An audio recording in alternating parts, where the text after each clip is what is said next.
લાખિયામાં પાણીનો કકળાટ, 50 લાખની ગ્રાન્ટ છતાં ટીપુએ નહીં.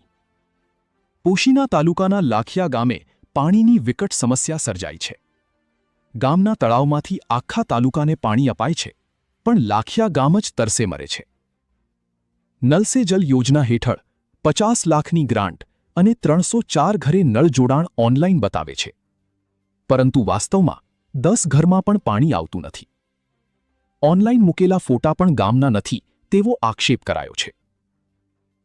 ગામના યુવા અગ્રણી વિપુલ ડાભી સહિત ગ્રામજનોએ ચીમકી આપી છે કે જો તાત્કાલિક પાણી નહીં મળે તો અન્ય ગામોમાં જતી પાઇપલાઇન તોડી નાખવામાં આવશે. ગ્રામજનોનો સવાલ છે, કામ વગર ગ્રાન્ટના પૈસા ગયા ક્યાં? પંચાયત અને પાણી પુરવઠા વિભાગ તાત્કાલિક નોંધ લે તેવી માંગ ઉઠી છે. રિપોર્ટર ઘનશ્યામસિંહ પરમાર, સાબરકાંઠા. બત્તા બે હાથ ઊંચો કરીને બોલજો, જય આદિવાસી, જય જોહાર, જય આદિવાસી.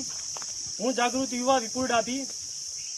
હું કોઈ પાર્ટી, કોઈ પક્ષ કે કોઈ પણ રાજનીતિના મુદ્દા પર નથી બોલતો, પણ હાલ જે મારું ગામ લાખિયાની અંદર જે પાણીની કકળાટ, એના માટે અમે સરકારશ્રીને પહેલાં પણ સોશિયલ મીડિયા થ્રુ આજીજી કરી અને મીડિયા મારફતે અમે આજીજી કરી હતી, ફરિયાદ કરી હતી, પરંતુ સરકાર દ્વારા કોઈ પણ નિર્ણય લેવામાં આવ્યો નથી.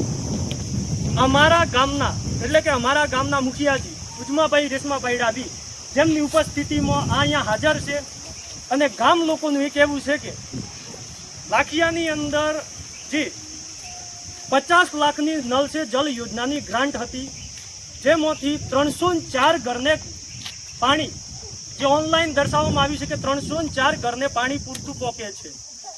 તો લાખિયા ગામના મુખી અને ઉજમાભાઈ રેશમાભાઈ ડાભી અને આ વડીલોની હાજરીમાં હું જાગૃત યુવા વિપુલ ડાભી, હું એ જ કહીશ કે ગામ લાખિયાની અંદર કોઈને પણ 10 ઘરે પણ પાણી કમ્પ્લીટલી આવતું નથી.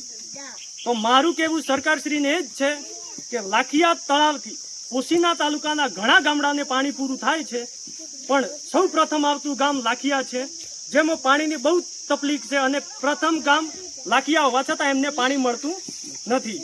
હવે મારે સરકારને એ જ કહેવું છે કે આંબા મોવડા પંચાયતની જવાબદારી એ આવે છે કે હર ઘરને પાણી પહોંચાડવાની જવાબદારી આવે છે, અને પાણી કોઈ જીવન જરૂરિયાત કે પ્રાથમિક જરૂરિયાત નથી, એ માણસ અને સજીવ સૃષ્ટિ માટે જીવન જરૂરિયાત છે.